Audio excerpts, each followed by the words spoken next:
저는 SF 소설과 영화를 매우 좋아합니다. 덕후는 아닌데요.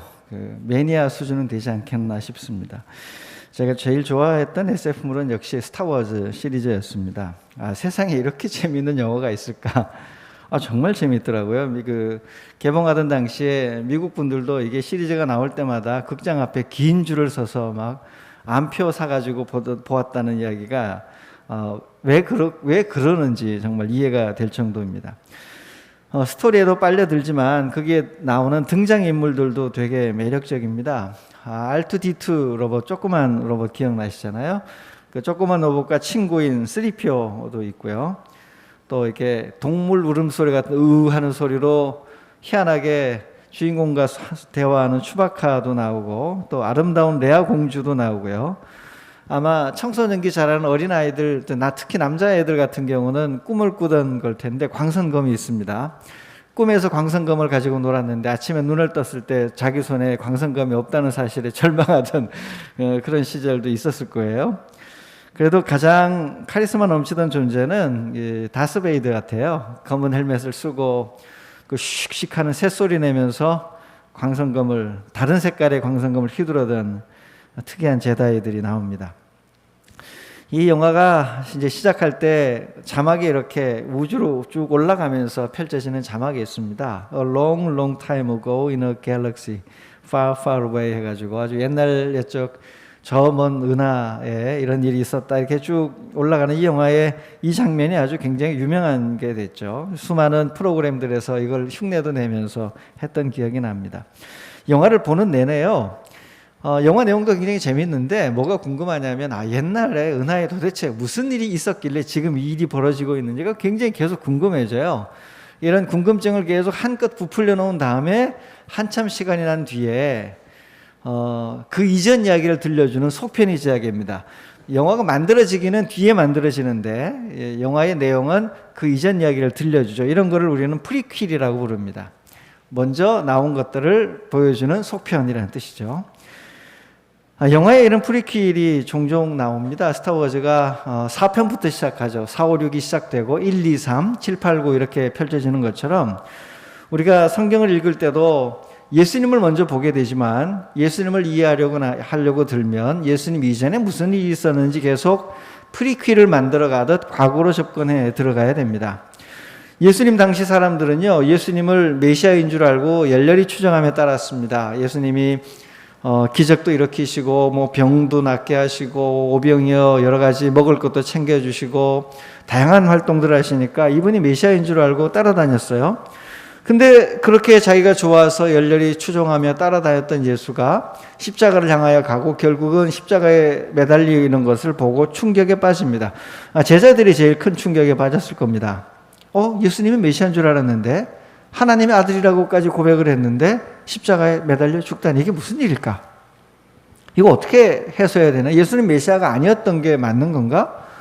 근데 죄 없이 살아왔던 삶을 보면 그가 메시아인 것 같은데 그의 행보를 보면 구약의 예언과 잘 맞아떨어지는 것 같은데 예수의 죽음과 자신들이 알고 있던 메시아 신앙이 일면은 겹치는데 일면이 완전히 반대되는 것을 보고 충격에 빠집니다. 이 연결고리를 해결하지 못하면 절대로 기독교에 입문할 수가 없습니다. 절대로 예수를 주로 고백하는 신앙에 도달하지 못합니다.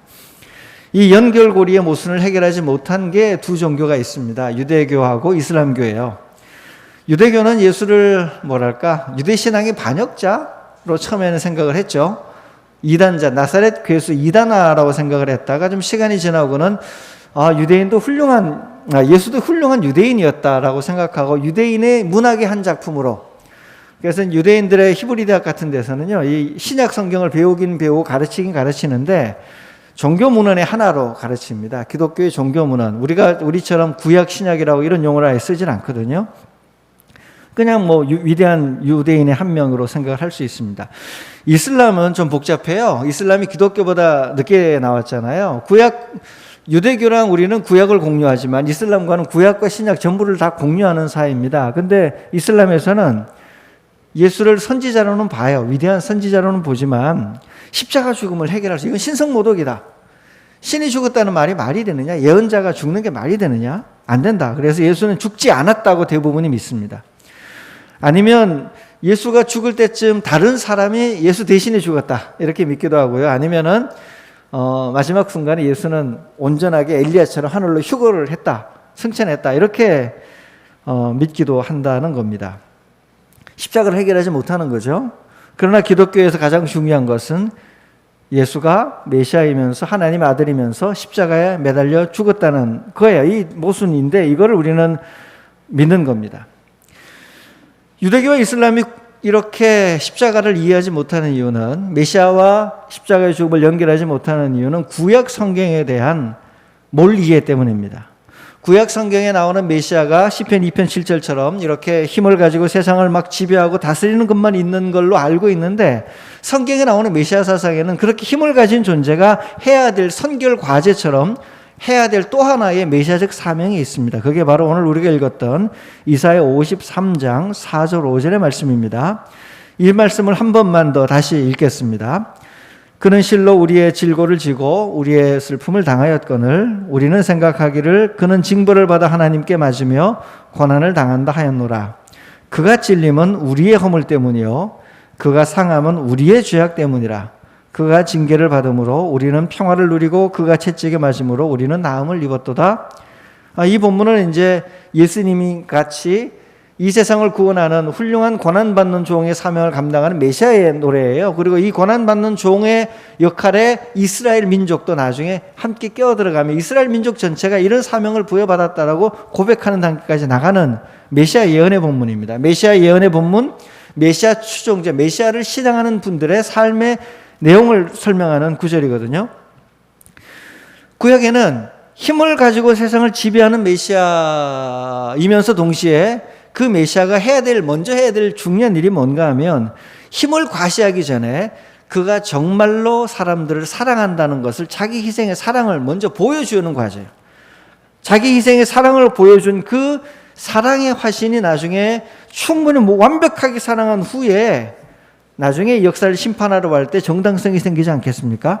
한 번도 기회도 주지 않고 한 번도 뭔가 할 거 없이 그냥 나와서 바로 휩쓸어버리고 악을 정벌해버리면, 오히려 그런 메시아는 이슬람에 가까운 종교예요. 이슬람에 가까운, 알라 너무 무서워서 하늘 저편에서 사람들이 죄를 짓는 걸 보고 심판하게만 하는 존재에 가까운 신이지, 성경에 나오는 우리가 알고는 예수는 아니었던 겁니다. 오늘 이 4절에 보면 앞으로 나올 메시아 구원자는 우리 대신에 질고를 지고, 유대인이 포함되고요, 그 이후에 예수를 믿는 모든 이들이 포함되죠. 이 세상의 모든 사람이 포함이 됩니다. 우리 대신에 하나님께 매를 맞는다. 자신은 죄가 없다고 해서 다른 죄 많은 사람들을 함부로 대하며 그를 칼로 휘둘러 베어버리는 존재가 아니라, 죄 많은 이들을 불쌍히 여겨 그들의 연약함을 자기 몸으로 대신 지고 그들이 받아야 할 저주와 심판을 온몸으로 받아내어주는 그런 사랑의 존재다. 이렇게 사랑하고 자신의 생명을 내어준 존재가 진정한 메시아로 하나님 의해 시편 2편 하나님의 보좌 우편에 앉게 될 것이다 라는 게 구약 성경에 있어요.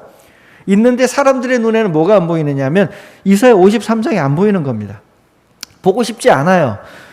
아니, 내가 믿는 그 위대한, 우리의 권력자 위대한 사람이 고난을 받아가지고 십자가나 이런 여러 것에 죽어서 사라지는 것을, 영을 기다리는 사람들 어느 누구도 이걸 원하지 않거든요.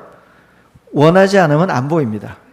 여러분, 우리 눈에 원하지 않으면 안 보여요. 요즘 용어로 확증 편향 같은 거예요. 내가 좋아하는 거 아니면 기사 자체가 알고리즘에서 뜨질 않아요. 성경을 읽는데 분명히 본문은 여기 있는데요, 내 머릿속에 내가 본능적으로 싫어하거나 원하지 않는 것들은 그냥 놔두면 성경에 있는 본문이 내 눈으로 알고리즘에 따라 내 머릿속에서 읽히지가 않아요. 눈은 지나갔는데 그 말씀이 내게 감동으로 들어오지 않아요. 왜? 내가 타락했기 때문에, 내가 하나님 말씀에 멀어져 있기 때문에, 주님과의 관계가 깨어져 있기 때문에 그런 거거든요. 그래서 우리가 하나님의 말씀을 읽을 때 성령의 조명을 받는다고 하죠. 성령께서 오셔서 내 마음을 열어주시고 나를 새롭게 하셔서 눈을 열어주시면 그냥 지나가던 구절인데, 와, 이 말씀 오늘 내게 주시는 말씀이네. 하나님이 이런 분이었네. 오늘 나한테 이 말씀을 주시는구나라고 눈이 열려서 읽히게 되는 것이, 그게 성령의 감동입니다. 이스라엘 백성들은 자신의 연약한 처지 때문에 누군가 와서 휩쓸어 주기를 바랐고요. 성경 안에 자신들의 죄를 끊임없이 이야기하는 신명기의 말씀들, 레위기의 말씀들, 출애굽기의 말씀들, 창세기에 있는 말씀들, 예언자들 이야기들이 이스라엘 백성들에게 들리지 않고 보이지 않았어요. 그래서 이사야 53장에 있던 메시아 예언은 이스라엘 역사에서 랍비들의 가르침에서 묻혀져 버렸습니다. 이걸 누가 발굴해서 보여준 거냐 하면 예수님께서 발굴해서 보여주신 겁니다. 예수님께서는 이 구약의 메시아 예언을 따라 십자가를 지셨고, 그래서 그가 진정한 메시아임을 부활 후에 예수를 만난 제자들이 비로소 성경 공부를 통해 알아들었고요.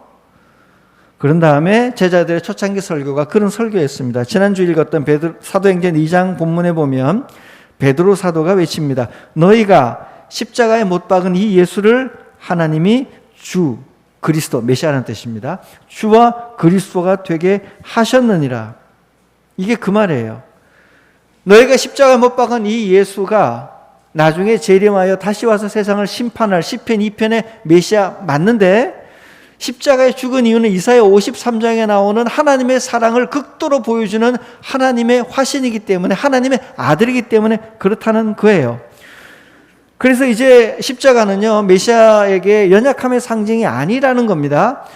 연약함의 상징이 아니라 더 강하기 때문에 십자가를 진 거고, 더 강하기 때문에 내려놓을 수 있었다는 거예요. 우리 예수님 십자가를 묵상하면 힘없어 무기력하게 죽은 존재만 생각하는데, 그분이 우리 나중에 보겠지만 부활하고 승천하고 하나님 보좌 우편에 앉아 세상을 다스리고 있는 상황에서 보면, 하나님이 자신 있으니까 십자가 지셨구나. 하나님이 자신 있으니까 부활시켜 승천하여 보좌 우편에 앉아 계실 다음 시나리오를 하나님이 꿈꾸고 계셨기 때문에 예수의 죽음을 허락하시고 그가 죽어가는 과정을 하나님이 용납하신 거구나.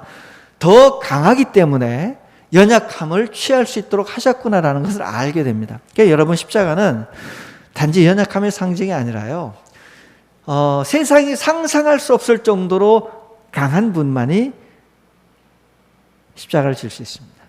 진짜로 강한 고수만이 자신의 약점을 노출할 수 있습니다.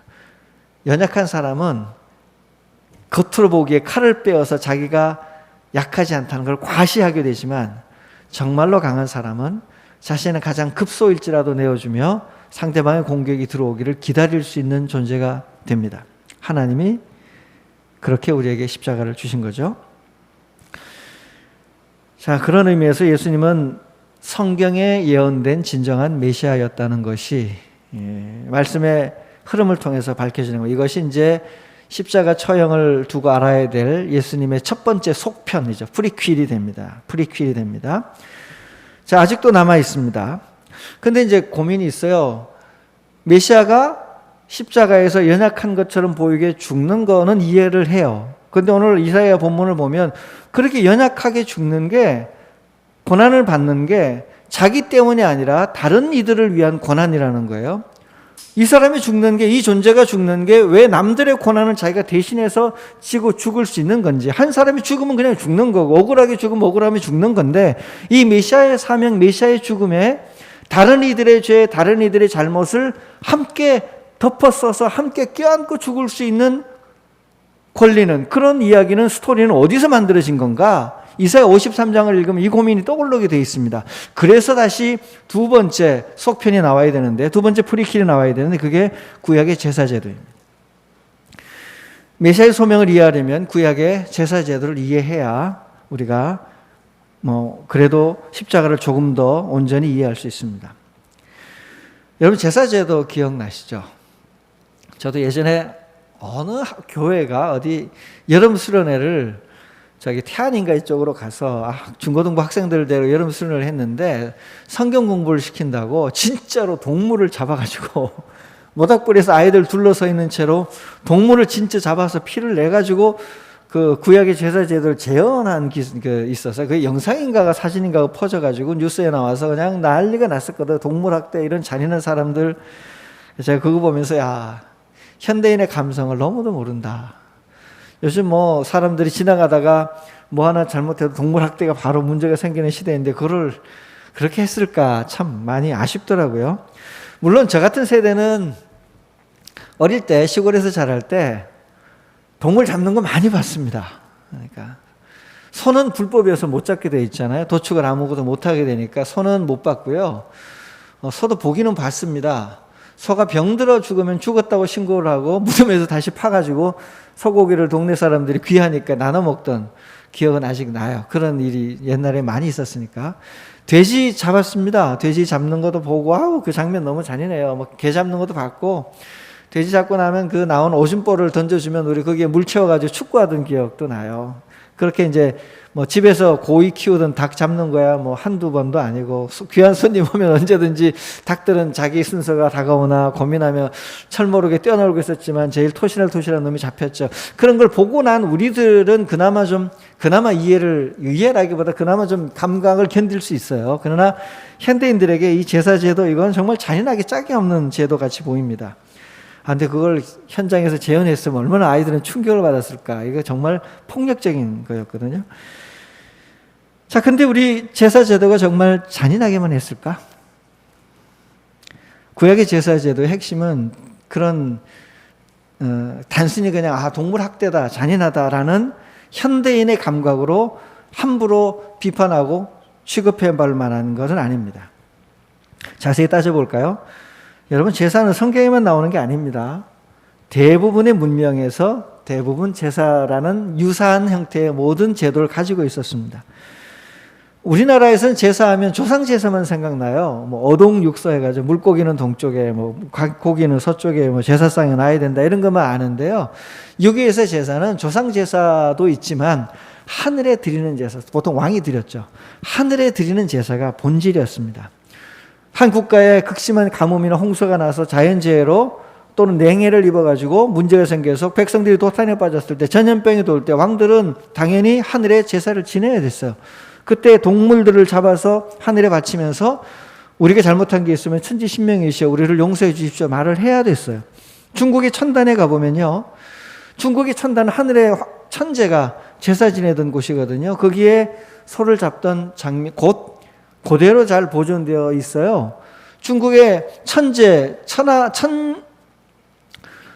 천자가 하늘에 제사를 드리는, 천단에서 제사 드리는 걸 천제라고 부르는데, 중국의 천제와 레위기에 있는 이 제사 제도의 유사성이 굉장히 많다는 주제로 저희 학교 다닐 때 그 한국으로 유학 온 삼자교회 목사님이 석사 논문을 그걸로 쓰신 적이 있어요. 그 정도로 이게 굉장히 유사하다는 거예요.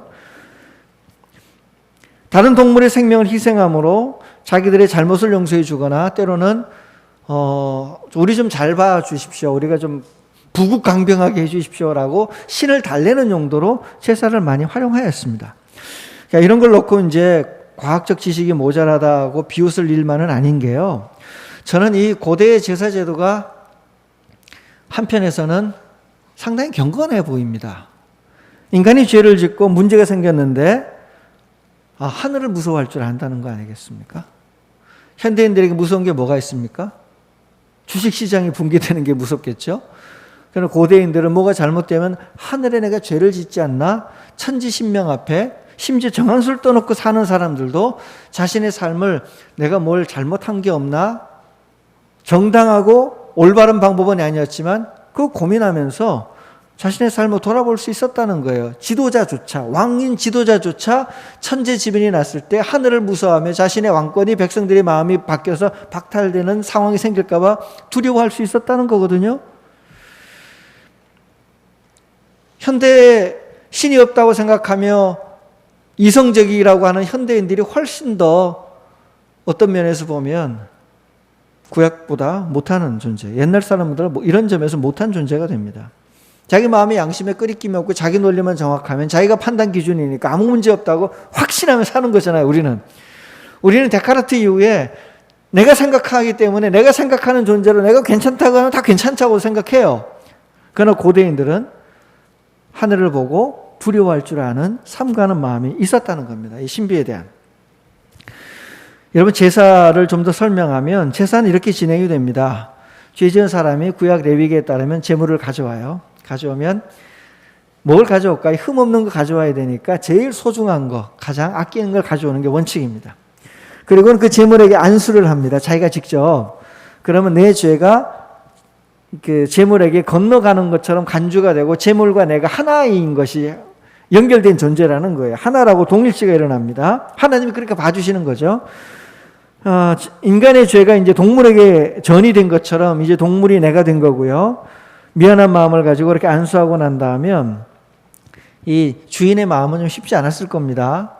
지금이야 뭐 동물들 그냥 가축은 그냥 키우지만 반려견 정도라고 생각하시면 돼요. 고대인들은 동물들의 이름, 그 몇백 마리 되는 양들의 이름도 다 알고 있었거든요. 그 시대는 굉장히 중요한 가족의 일원이요. 한 집에서 살았어요. 옛날에는 한 집에서 살았고 같이 이름 지어놓고 한 마리 없어지면 온 데 돌아다니던 누가복음에 나오는 예수님의 비유처럼 그렇게 살아왔던 존재였습니다. 아마 동물들은 잡혀가면서 뭔지는 몰랐겠지만 동물들이 정신을 차려서 이 상황이 무슨 사태인지 알았으면 그랬을 거예요. 주인장 나리, 제발 나 하나로 끝냅시다. 당신이 죄 지어서 내가 이렇게 죽으니까 나는 괜찮은데, 난 이렇게 죽는 거 어쩔 수 없는데 내 친구들이나 내 자식들은 이런 꼴 안 당하게 당신 좀 똑바로 사십시오라는 메시지가 동물에게서 들려와야 정상이죠.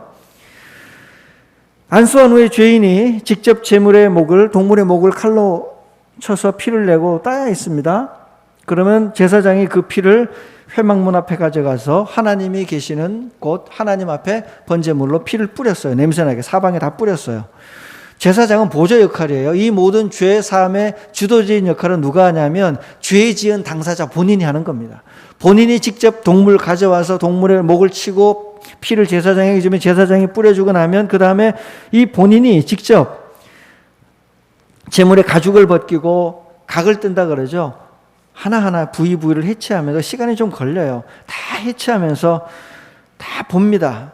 머리, 다리, 심장, 허파, 내장 분리하고 제사장에게 갈 몫은 제사장에 주고 태워버릴 몫은 태워버리고 그렇게 자신의 온 존재가 하나도 남김없이 해체되고 피가 뿌려지고 공중분해되어 사라지는 죽음을 선포하는 거죠. 동물이 죽어가는 걸 보고 내가 함께 죽는 경험을 실제로 하도록 만드는 게 제사제도예요. 그러면 제사장들은 그거를 가져다 이제 불을 붙여서 하나님 앞에 올려드립니다. 그러면 하나님은 그거를 보고, 하나님도 죄 때문에 마음이 상하셨거든요. 한 죄인이 동물을 통해 죽어가는 과정을 하나님이 본인이 죽는 걸로 간주하시고 하나님 마음에 좀 그래 알았다 이렇게 하시면 주님 치료가 되실 거라고요. 이 과정입니다. 여러분, 이 과정을 우리는 상상으로만 알게 되는데 그냥 여러분 조금 맛보시라고 사진을 2장 준비했습니다. 한번 보실까요? 첫 번째 사진은 이렇게 데려가면 칼을 들고 찔러서 피를 내는 이 동물 눈을 한번 보세요. 눈이 어떤지. 얼마나 불쌍하게 보입니까? 자기가 키우던 동물이에요. 집에 반려견 같은 키우던 동물이에요. 다음 사진은 좀 더 강렬한데요. 이렇게 죽이고 나면 피가 죽은 거예요. 피가 뿌려지고 이 피를 제단에 뿌리면서 죽었다. 네, 여기서 이제 사진은 끝나지만 그 다음 단계는 여러분이 익숙하게 알던 단계들이 진행이 되는 겁니다. 참 잔인해 보이죠? 무시무시하죠? 끔찍하죠? 죄가 참 무서운 거구나. 죄 때문에 생명이 죽는 거구나. 정말 죄로 인하여 사망이 왔구나. 성경 구절 그대로.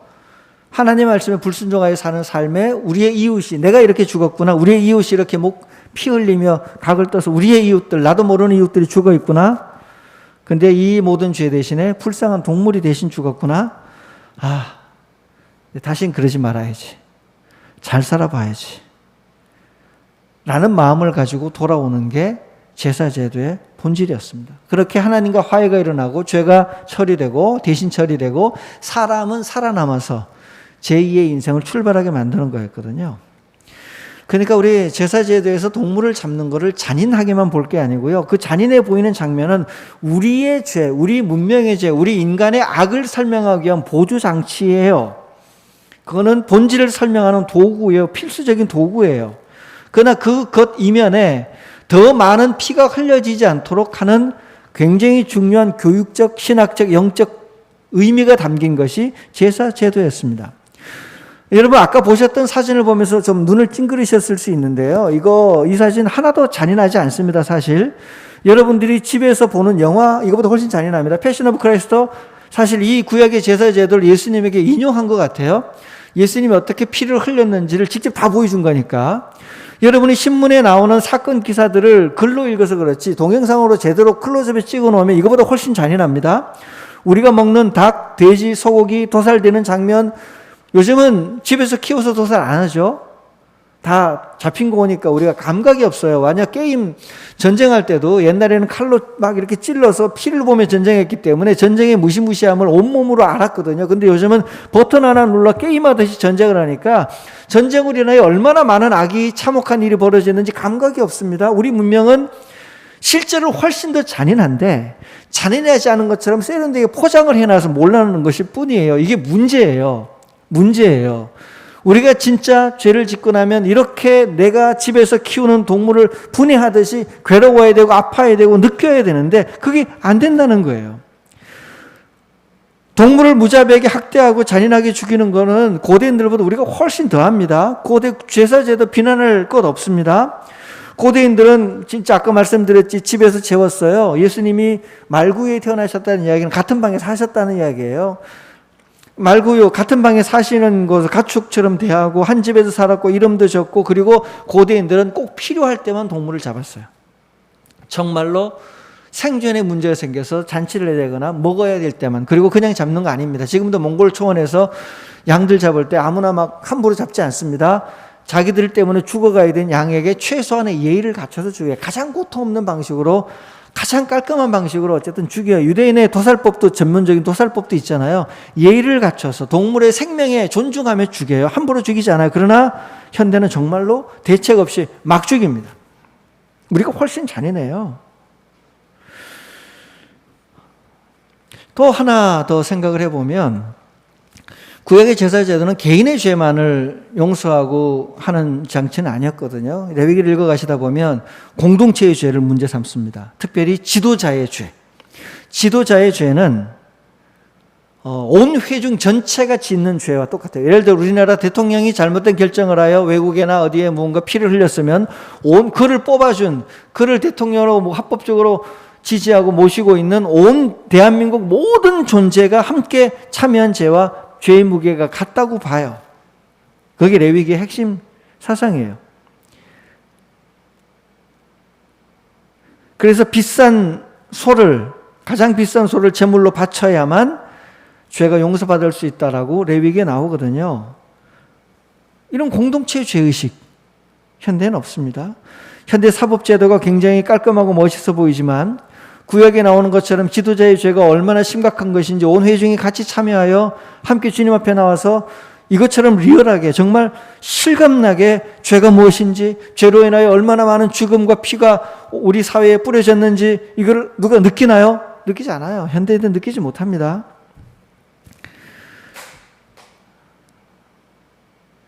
저는 이런 레위기의 제사 제도를 보면 한편에 굉장히 부럽습니다. 우리 사회는 누가 죽었는데 누가 죽었어요, 분명히. 왜 죽었을까? 개인의 잘못만은 아니에요. 그 개인의 죽음 안에 압도적으로 사회가 그를 그렇게 내몬 부당한 사회의 죄악이 포함되어 있거든요. 누가 자신의 안전 챙기지 못한 채로 위험한 공정에 들어가야 합니까? 청년들이 왜? 청년들이 안전을 포기한 채로 거기에 몰려 들어가도록 만들어진 우리 사회의 현재 시스템이 문제인 거예요. 우리 사회뿐만이 아니라 전 지구적인 시스템의 문제인 거예요.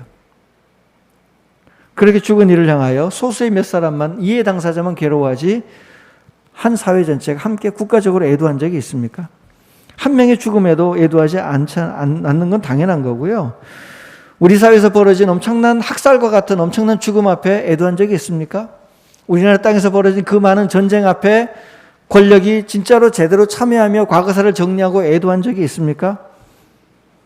세월호의 비극은 왜 여전히 아직도 밝혀지지 않는 거죠? 여전히 한치 더 깊은 조사가 아직도 이루어지지 않는 건 무슨 이유일까요? 답답합니다. 보면은 엄청나게 큰 죄를 짓고도 현대인들, 특히 크리스찬들이 그 중에 많이 포함되어 있는데 엄청나게 큰 죄를 짓고도 나는 잘못이 없다라고 이야기를 하고 뒷걸음질 치다가 소가 쥐를 밟아서 쥐를 죽여도 미안한 거거든요. 그런 것도 아닌데 그 모든 정책 결정 과정에 본인이 참여한 일을 놓고도 누군가가 죽고 큰 죽음이 일어나고 사회에 큰 악을 끼쳤는데도 잘못한 게 없다고 말하는 기독교인보다는요, 차라리 미신적이라고 말하는 사람들이 훨씬 경건합니다. 죽은 영령들을 달랜다며 진혼제를 하고 씻김굿을 해가면서라도 어쨌든 그 죽음의 악을 위로해보고 해서 어쨌든 뭔가를 해보려고 하는 분들이 훨씬 더 경건한 사람들이에요.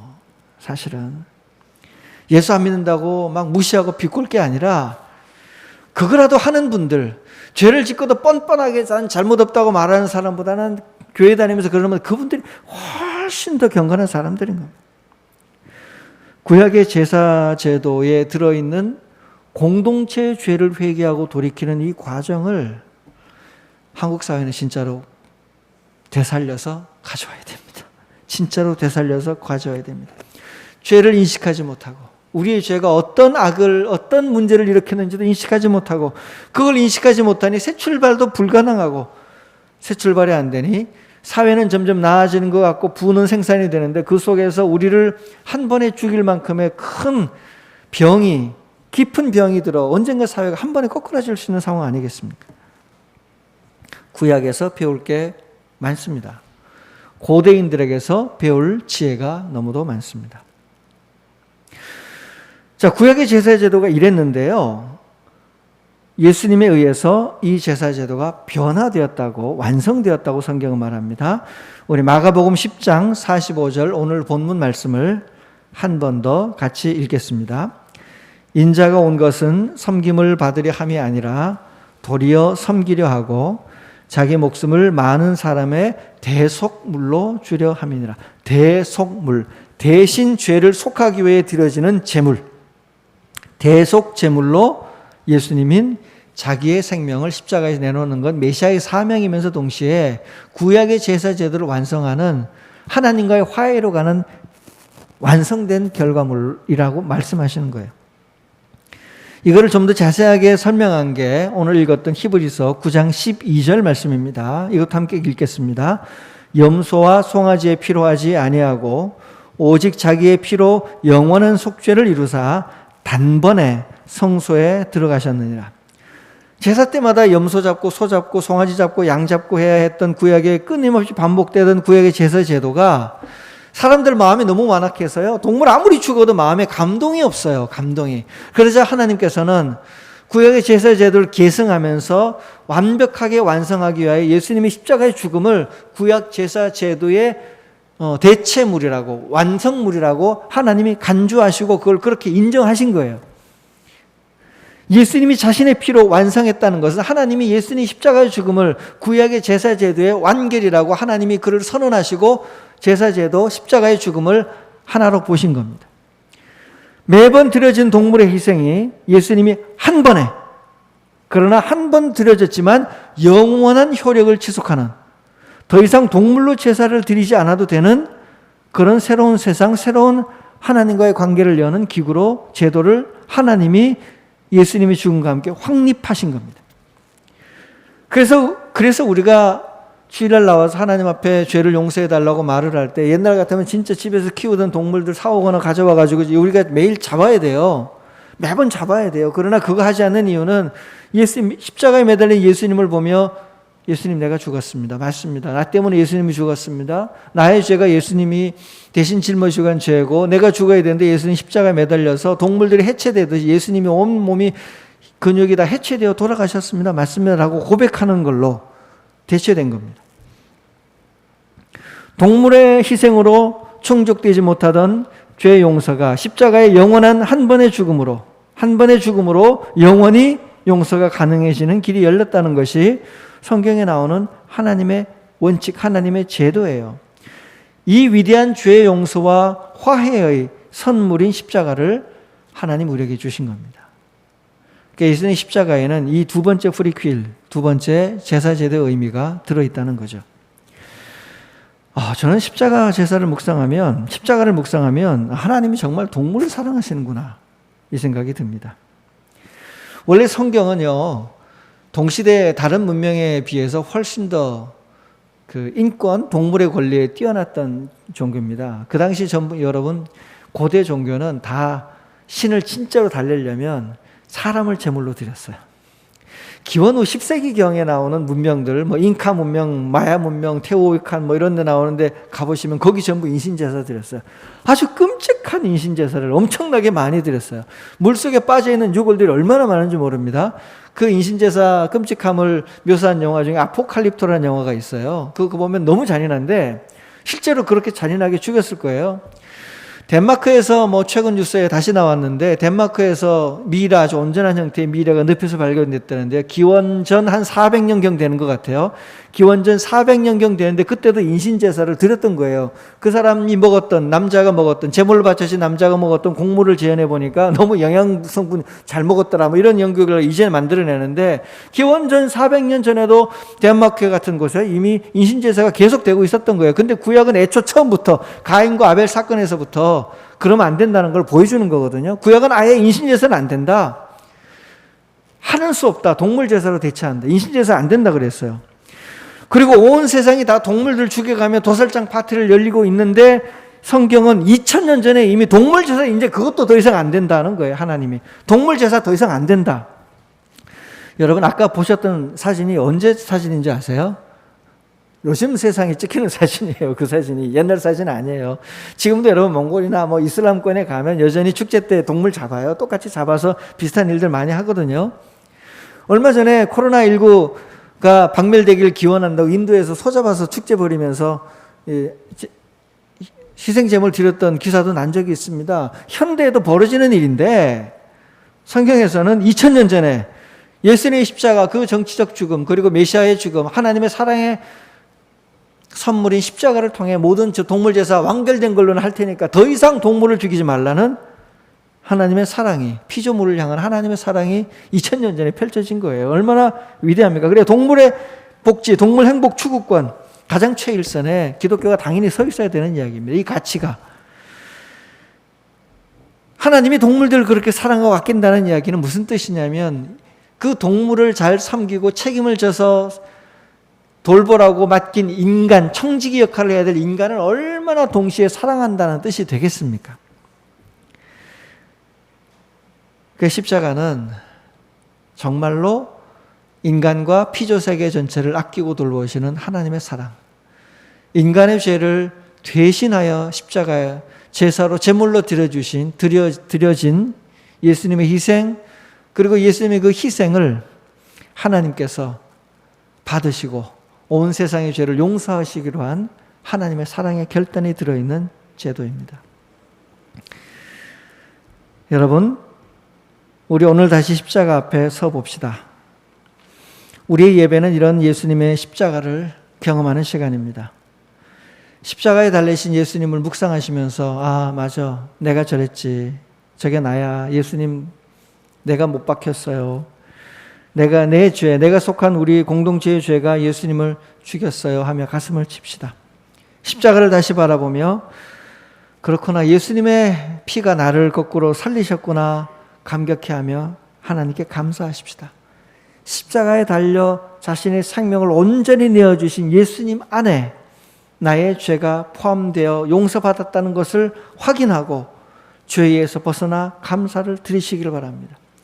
십자가를 올려다보며 이제부터 다시는 같은 죄를 짓지 말아야지라고 결심하고 하나님 내게 성령을 부어주셔서 죄를 이길 수 있는 능력을 주십시오라고 간절히 간구하는 새로운 삶을 결심하십시오. 그리고 이 땅에 죽어가는 수많은 이들을 기억하며 우리도 예수님의 십자가를 닮게 해달라고 하나님 앞에 간구하십시오. 그러는 모든 분들 위해 하나님께서 한없는 성령을 부으셔서 죄 용서함과 더불어 새로운 삶을 살 수 있게 하는 하나님의 능력을 갖게 하실 것입니다. 우리 이 시간 주님 앞에 엎드려 간절히 기도하겠습니다. 하나님, 나를 용서하여 주십시오. 이 시간 주님 앞에 우리의 죄를 고백하십시다. 사진에 보았던 양처럼, 털 깎는 자 앞에 끌려가던 양처럼 자신의 삶을 내어놓고 십자가에 죽으신 예수님을 묵상하며 감사하고 주님의 피로 나의 죄를 씻어주십시오. 주님, 새로운 삶을 살게 해주십시오. 이 시간 하나님 앞에 간구하겠습니다.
하나님 아버지, 하나님의 말씀으로 저희를 가르치셔서 우리 안에 어떤 죄들이 있는지 정확하게 죄를 인식하게 하여 주시옵소서. 하나님 아버지, 그러나 그 죄를 묵상하기보다 죄를 인식하지만 십자가를 묵상함으로 죄를 이길 하늘의 능력을 소망하며 갖게 하여 주시옵소서.